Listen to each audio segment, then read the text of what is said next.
Nous avons donc le plaisir de vous présenter aujourd'hui l'une des œuvres les plus célèbres de la collection du département des objets d'art.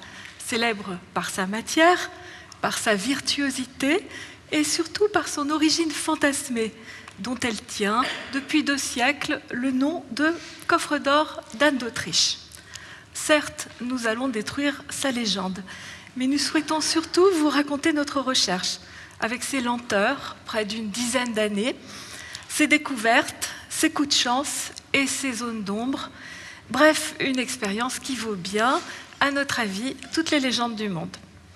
C'est une recherche partagée. D'abord historique, elle s'est heurtée à des questionnements auxquels pouvaient répondre des scientifiques et des restaurateurs praticiens eux-mêmes de l'orfèvrerie.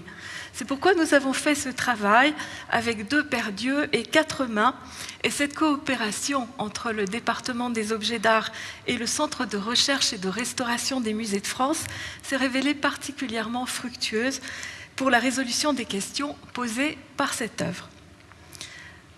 Objet unique, sans équivalent au monde, c'est un petit coffre ou bien un grand coffret. J'entends par là que son couvercle légèrement cintré et ses poignées latérales l'apparentent à un petit meuble de voyage. Mais ses dimensions ne correspondent pas à cette typologie utilitaire, d'autant que sa matière précieuse et son décor complexe le situent au rang d'une exceptionnelle pièce de collection. Il est en effet constitué d'une âme de bois entièrement recouverte de satin de soie bleue, et il est revêtu sur toutes ses faces visibles d'une somptueuse dentelle en or ajouré, tout en relief et en aspérité, qui dessine d'élégants motifs de feuillages et de fleurs. Ainsi, la face antérieure, qui porte l'entrée de serrure, est composée d'un bouquet d'acanthes, d'où naissent d'amples rinceaux de feuillage, principalement habités d'anémones ouvertes ou en bouton, de tulipes,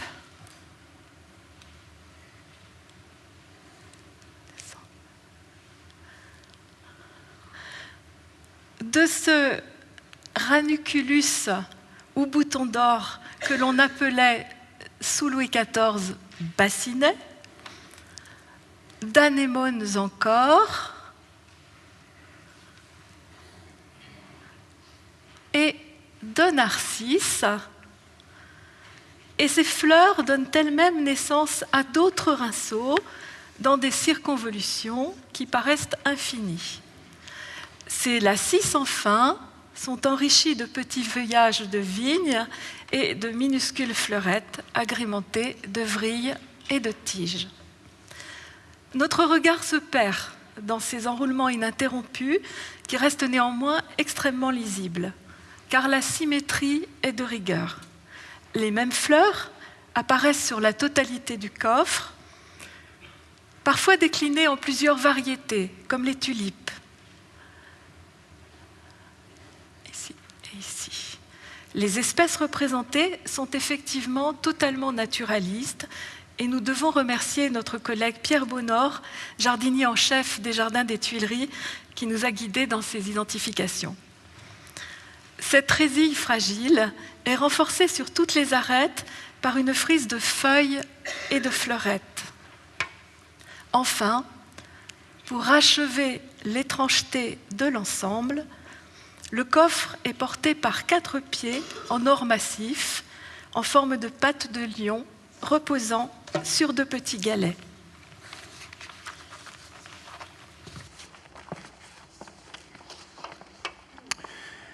Tentons maintenant de déterminer le montage de ce décor.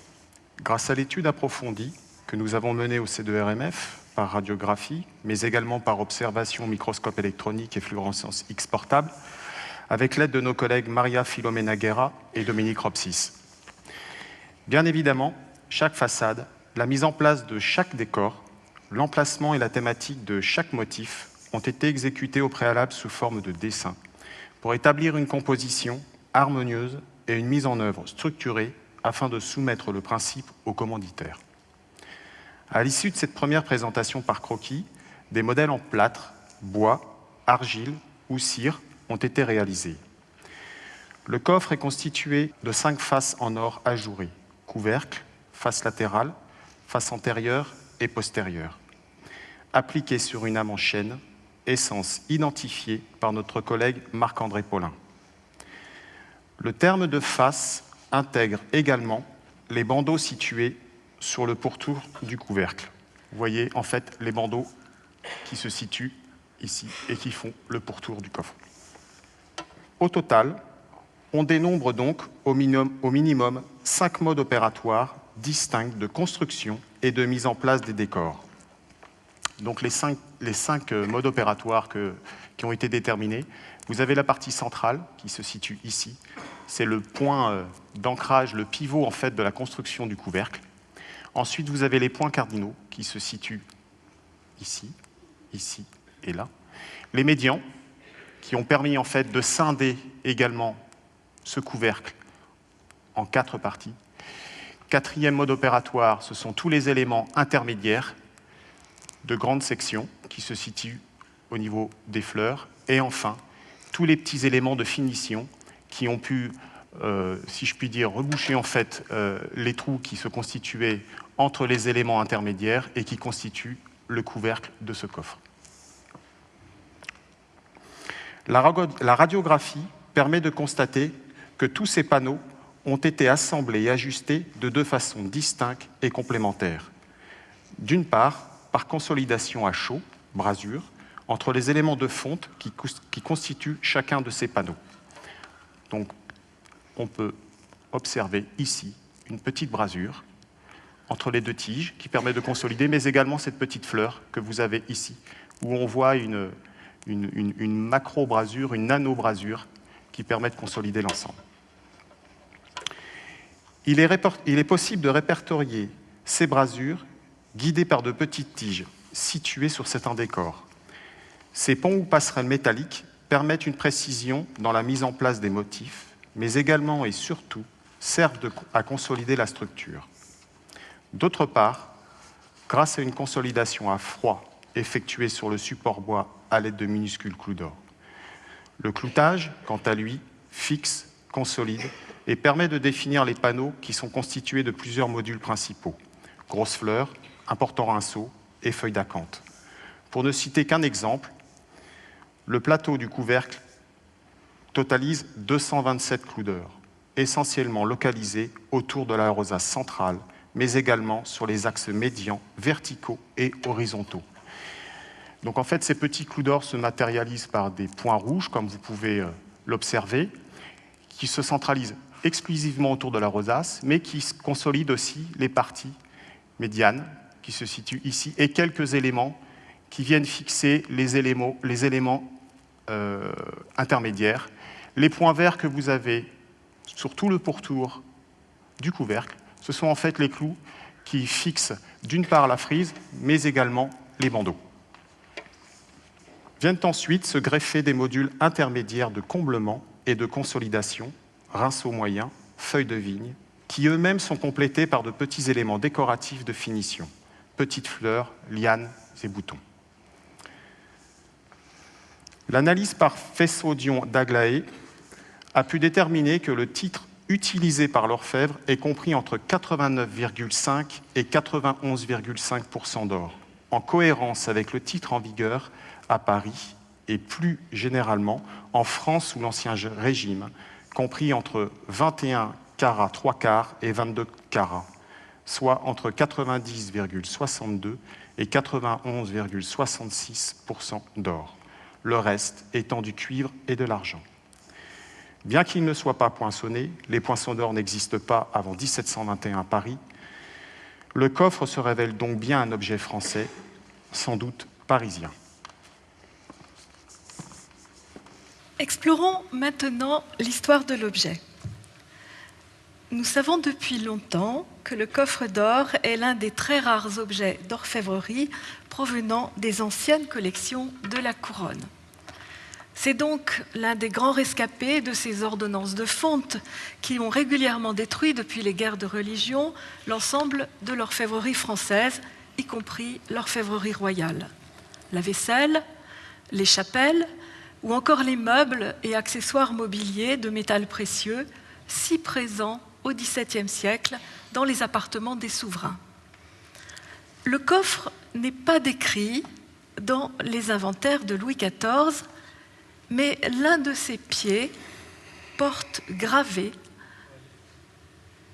le numéro 298, que vous voyez ici, qui lui fut affecté à la suite de la réorganisation du garde-meuble opérée par l'intendant Moïse-Auguste Fontagneux en 1718.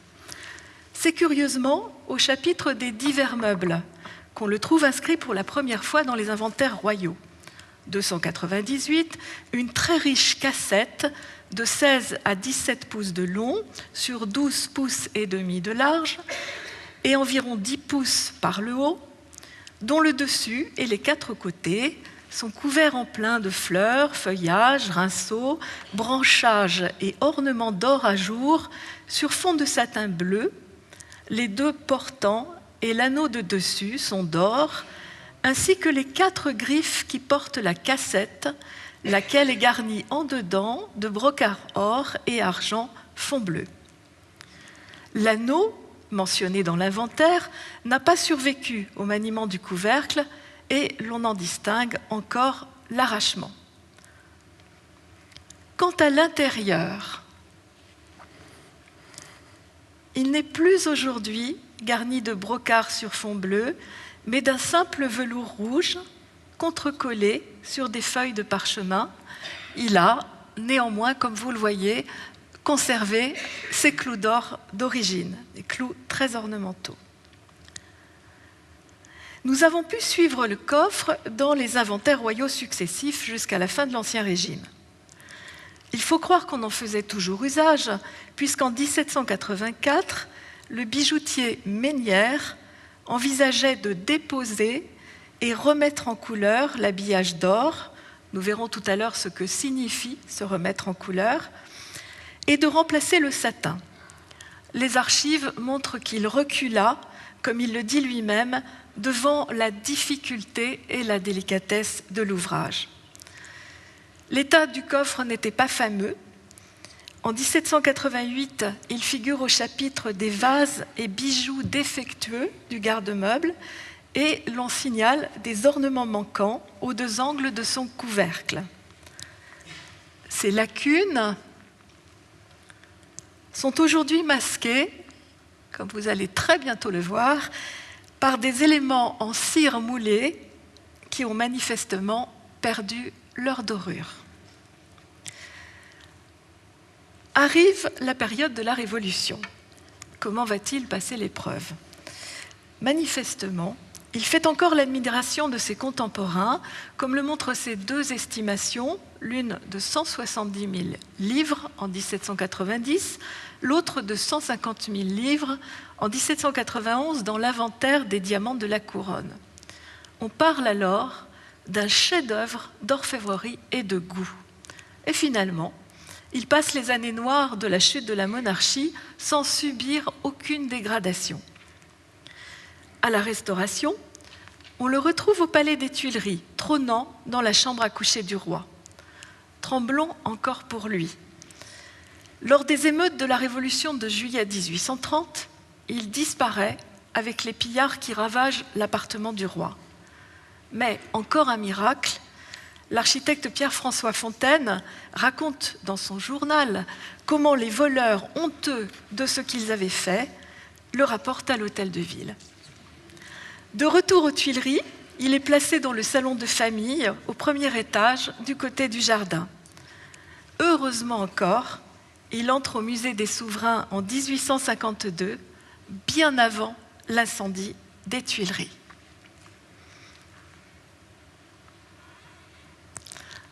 Voici la première photographie que nous en avons. Elle date de 1876. C'est une photographie conservée dans les collections du musée d'Orsay. Et vous voyez, il manque quelque chose. Je ne sais pas où sont les pieds à cette époque, probablement dedans. Sur le registre d'inventaire du musée, on lit cette provenance curieuse, donnée par le cardinal Richelieu à Anne d'Autriche. Et en 1866, il figure au catalogue sous le nom de coffret à bijoux de la reine Anne d'Autriche, femme de Louis XIII.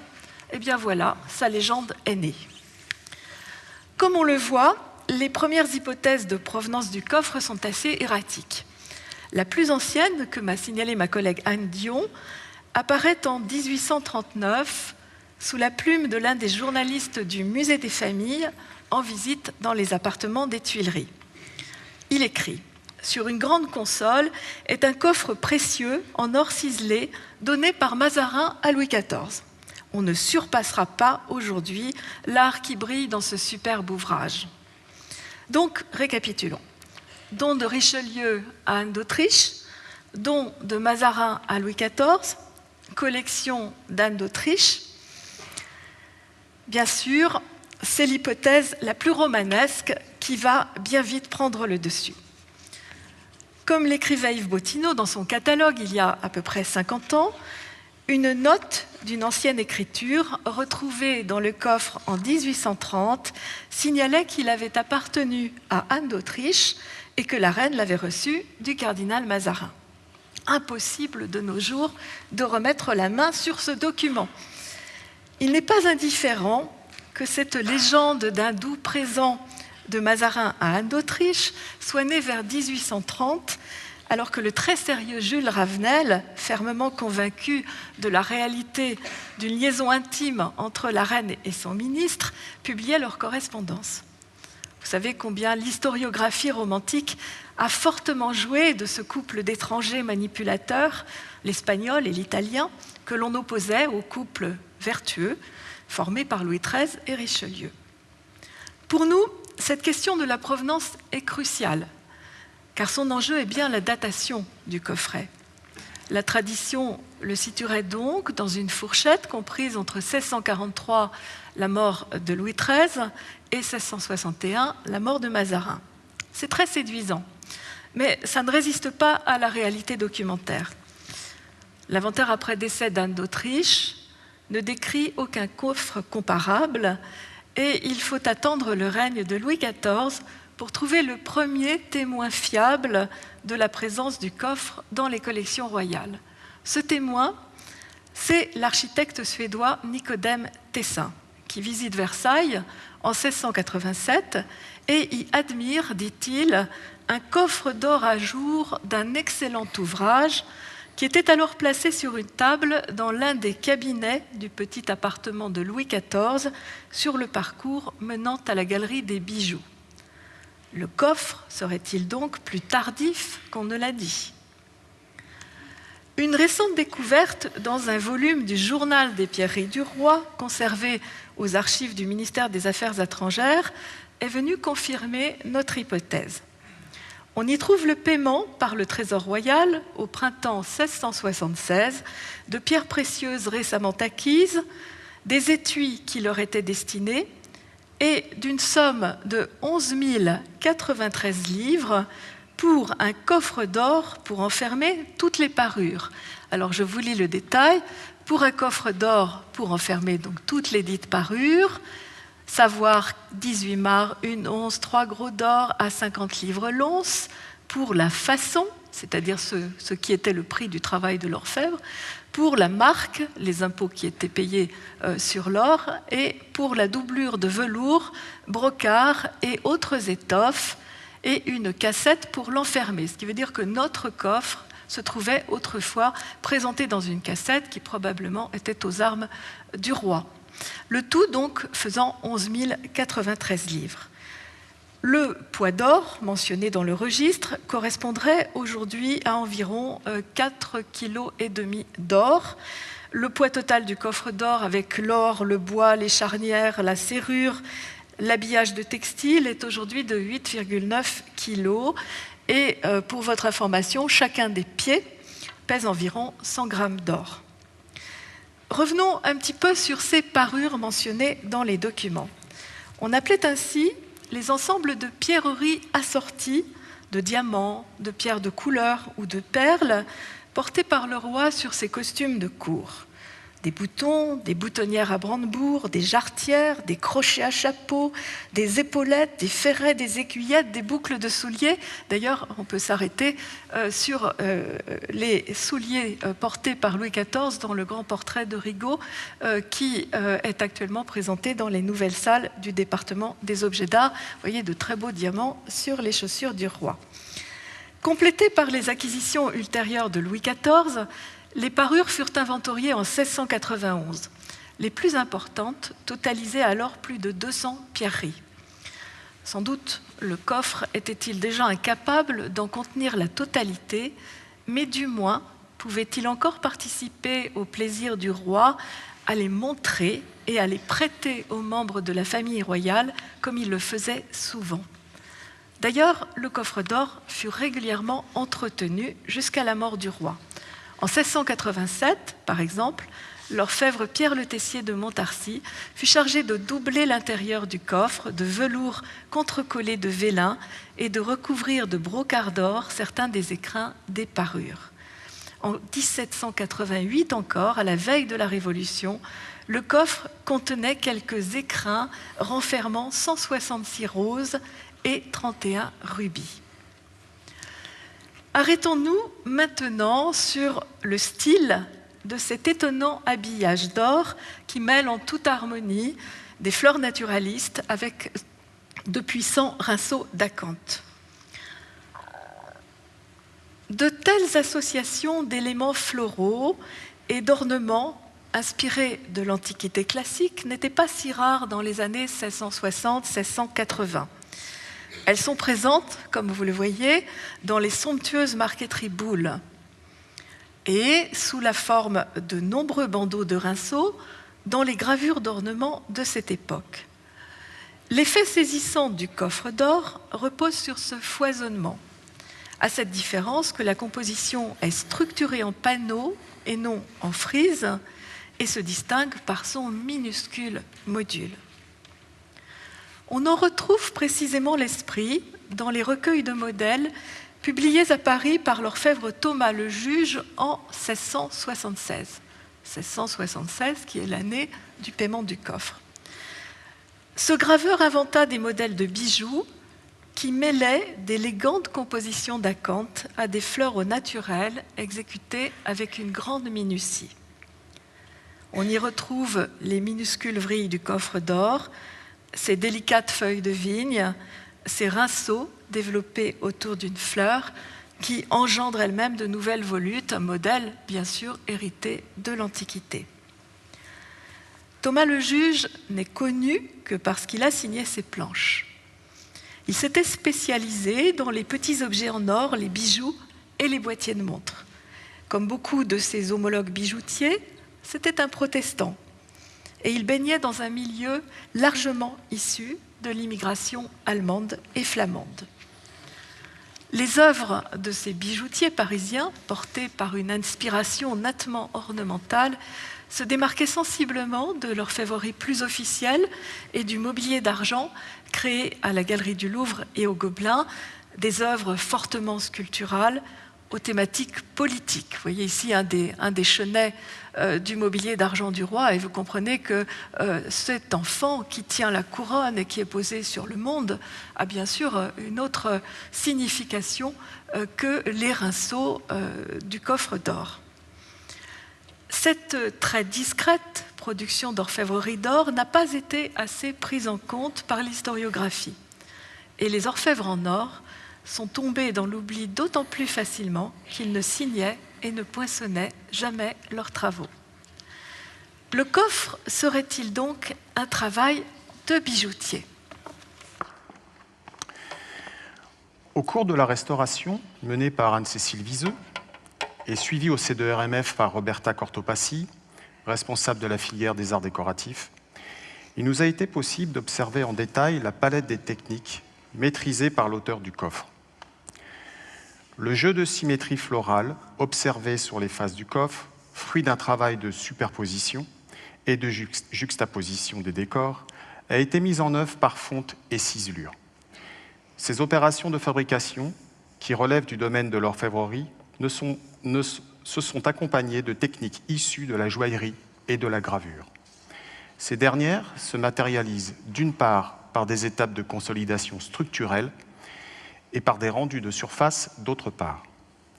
Au vu de la finesse, de la régularité et de la quantité des motifs, il semble difficile d'imaginer une technique de réalisation autre que la fonte à la cire perdue. L'œuvre est tellement maîtrisée que l'on décèle très peu de défauts de fonte, gouttes froides, crasses, gerces, retassures, soufflures, piqûres, défoncements. Cependant, sur les motifs principaux apparaissent parfois des criques.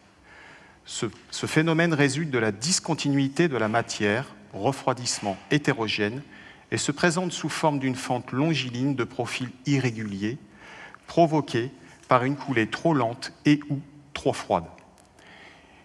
Il peut être dû également à une reperce métallique causée par une ciselure trop appuyée, un outil friand, c'est-à-dire trop affûté, ou un outil qui fouette, qui vibre trop.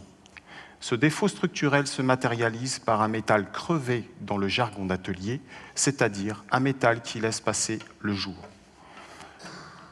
Donc vous pouvez constater ici que, effectivement, il y a des différences d'épaisseur dans l'élément décoratif, mais également, cela peut être dû à une main trop lourde, trop forte, du ciselet, du coup de ciselet sur la matière, ce qui en fait a repercé le substrat et créé en fait des trous dans le décor. De telles dentelles métalliques, avec cette finesse des décors ciselés, n'ont pu être obtenues que de deux façons différentes et complémentaires. La première est antérieure à la fonte et se situe au moment de la mise en place des décors sur les moules, empreintes. Lors d'une mise en couleur du substrat grâce à la ciselure, le tracé matis sur le support métallique est brillant et saillant.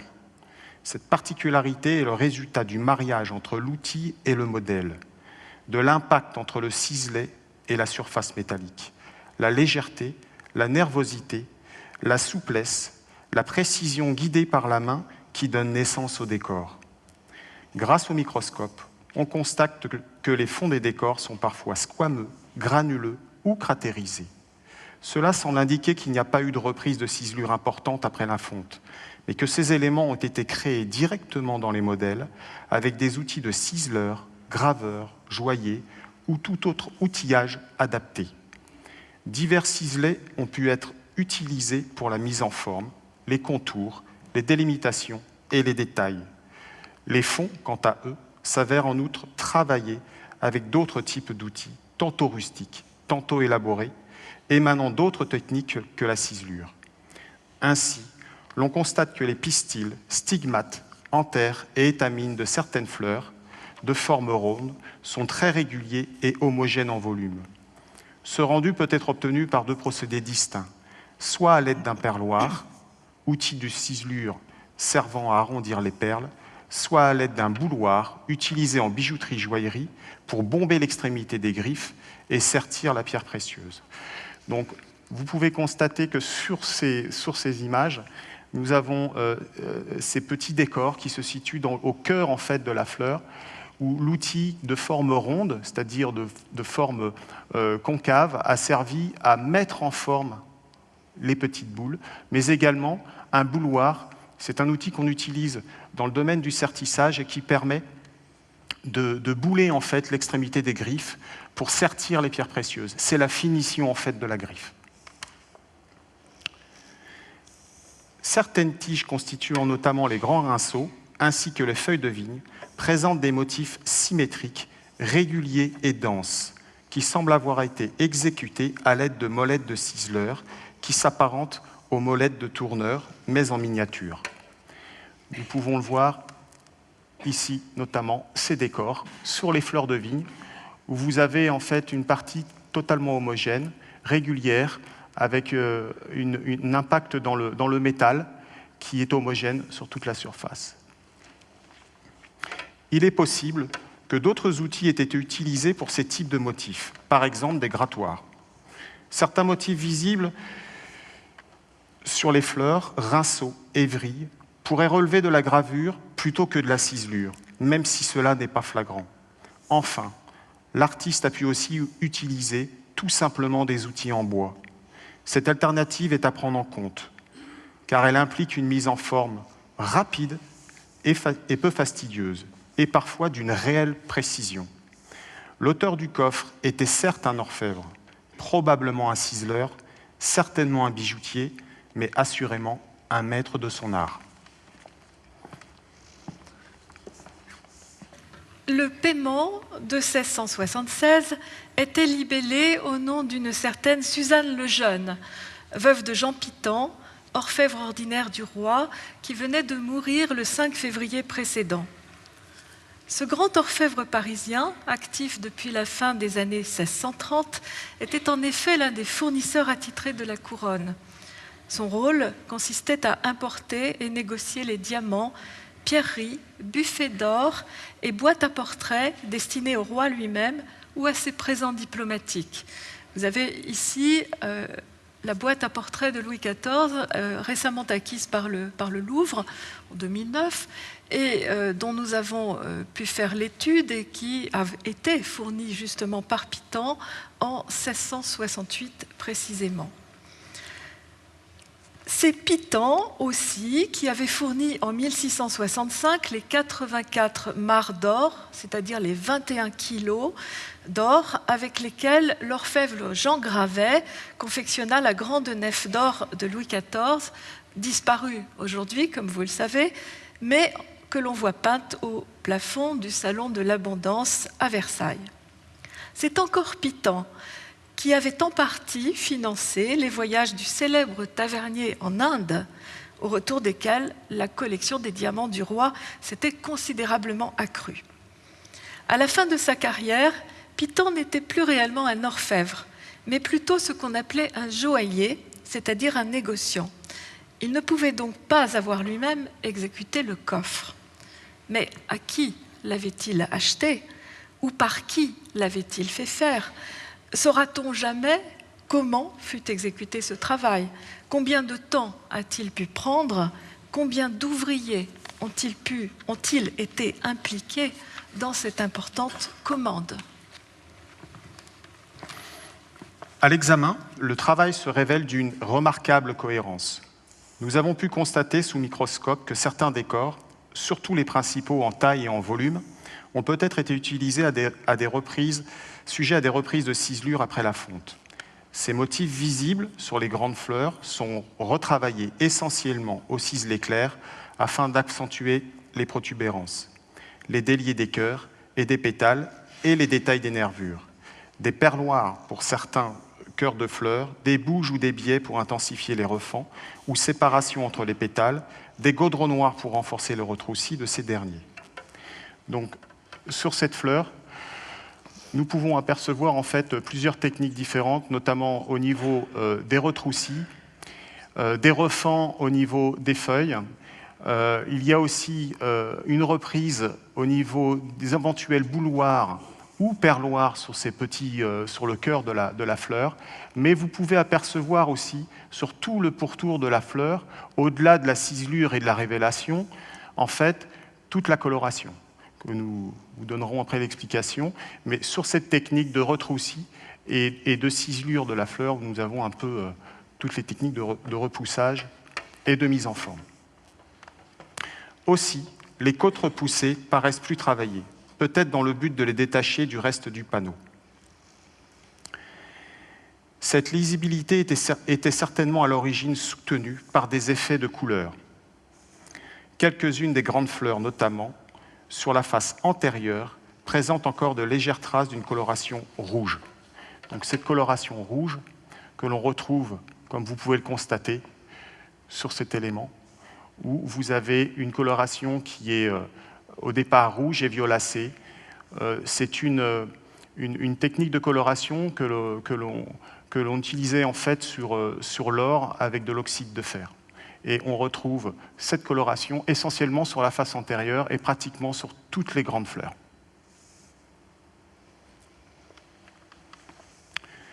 Outre ces compositions florales, d'autres éléments constitutifs du coffre se distinguent par une éventuelle reprise, la paire d'anses et peut-être les pieds. Il est vrai que ces modules ne se confondent pas entièrement avec les panneaux. Cependant, leurs volumes sont de bonnes proportions et la finition s'intègre correctement au coffre. Les anses semblent reprises au mat sablé à la pointe, avec une boule centrale scindée à l'aide d'un ciselet clair en plusieurs quartiers nervurés. Peut-être grâce à un traçoir droit et sec, ou peut-être avec un séparateur de perles.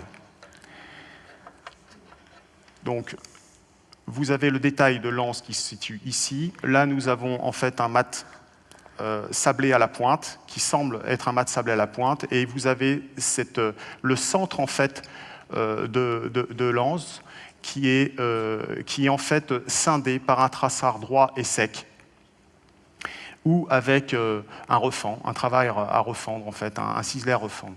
Voilà. Donc ça, c'est tout un travail de ciselure et de mise en forme de cet élément décoratif. Les pieds, plus compacts et plus massifs que le reste du coffre, le surélèvent comme s'il était en lévitation et peuvent déconcerter. Cependant, le détachement de chaque griffe et le dénouement des innombrables poils des pattes, bien détaillés, ne sont pas inférieurs au reste du travail. Ils sont d'ailleurs attestés dans les sources graphiques antérieures.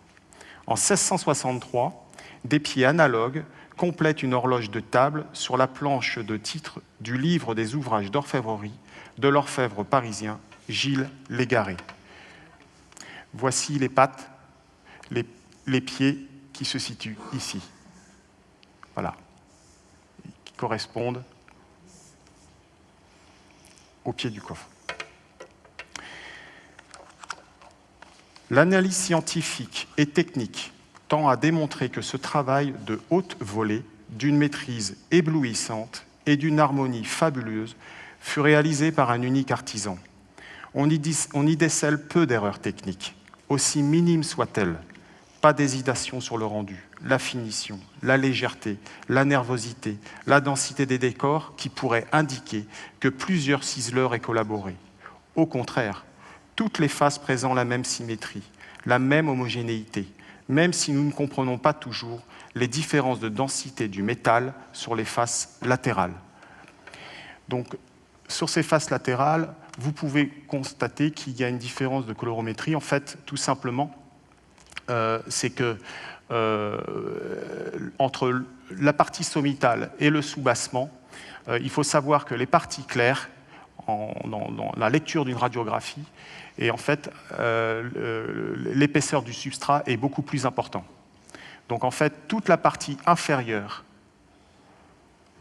des faces latérales ont une épaisseur beaucoup plus importante. Ce qui est un peu, d'ailleurs, étrange par rapport à la position de l'anse qui, elle, permet de soulever le coffre. Nous voici presque arrivés au terme de notre enquête, car c'est finalement dans l'inventaire après décès de Jean Pitan, mort, comme je l'ai dit, avant le dernier paiement du coffre, que nous avons trouvé l'identité de notre mystérieux artiste. La rubrique 142 des papiers de la succession révèle que Jean Pitan avait fait plusieurs importantes livraisons d'or à partir de janvier 1675, c'est-à-dire plus d'un an avant, à un nommé Jacques Blanc pour faire une cassette. Alors on va faire un petit exercice de paléographie. Voici donc ces papiers décrits dans l'inventaire, item, un reçu signé Jacques Blanc du 14 janvier 1675, par lequel le dit sous-signé reconnaît avoir reçu 4 mares moins un gros d'or à lingot pour faire une cassette inventoriée au bas 7,22, ça c'était la façon de compter, vous le savez, sous l'Ancien Régime, ça veut dire 142. Et vous avez une petite croix entre les lignes qui vous renvoie dans la marge. Et après l'inventaire du dit reçu, la dite dame Pitan a représenté 2 autres reçus du dit Blanche de l'or qui lui a été livré pour ouvrager. La suite, je vous en fais grâce, mais c'est tout simplement qu'on les met, ces reçus, également dans la rubrique 142. Jacques Blanc. Voilà donc enfin révélé le nom de ce virtuose. Obscur compagnon, protestant, d'origine allemande, Jacques Blanc, alias Jacob Blank, n'a pas laissé beaucoup de traces documentaires de son activité d'orfèvre. Nous ignorons la date de son arrivée dans la capitale française, pas plus que son lieu de naissance, qui pourrait bien être Nuremberg, berceau de sa famille, ou Augsbourg, où exerça à la génération précédente un orfèvre nommé Jacob Planck, ou Blanc, mort en 1680, un bon ciseleur, dont les œuvres sont encore conservées au Kremlin. Notre Jacob Blanck n'apparaît dans les archives de la Cour des Monnaies qu'à partir de 1682. Il vit alors rue Dauphine, chez la veuve de l'orfèvre protestant Abraham Vandelan, et l'on sait qu'il y est demeuré 9 ans. Lors de la révocation de l'édit de Nantes, comme tous ses coreligionnaires, Blanc est sommé de quitter le royaume ou de se convertir. Il choisit la conversion et obtient ainsi sa maîtrise d'orfèvre par des lettres patentes de juin 1686. Abraham du Pradel lui reconnaît en 1692 un talent particulier pour les petits ouvrages et bijouteries d'or. Cette bonne réputation lui vaut sans doute d'être admis un temps à la galerie du Louvre, où il se lie au grand orfèvre Pierre Le Tessier de Montarcy, qui a succédé à Jean Pitan dans l'approvisionnement des diamants du roi. En 1700, un commissaire du Châtelet inspecte son atelier, rue Dauphine, et lui confisque un gobelet d'or, dont le poids, trop élevé, n'est pas autorisé par l'édit somptuaire de cette même année. Voilà tout ce que nous savons de lui. Laissa-t-il d'autres témoignages de son talent ? Eh bien, peut-être ce miroir, qui est conservé en main privée, en Angleterre. Les rinceaux, habités de fleurs, de son revers, ont un je ne sais quoi de déjà vu. D'après sa provenance, on pense qu'il fut un présent diplomatique du roi de France à un prince allié. Plus précisément, si nous regardons des détails des deux objets, à gauche le coffre d'or, à droite le revers du miroir anglais, entre guillemets, nous voyons que les deux objets présentent les mêmes petites fleurs aux pétales repliés. Alors ici sur le miroir et ici sur le coffre d'or. Et bien sûr, nous retrouvons ces fameux bassinets que nous avions déjà observés sur le coffre. Serait-ce donc le signe de moules identiques et peut-être la signature d'un même atelier? Mais nous voici partis dans une autre recherche dont l'histoire n'est pas terminée. Nous vous remercions pour votre attention.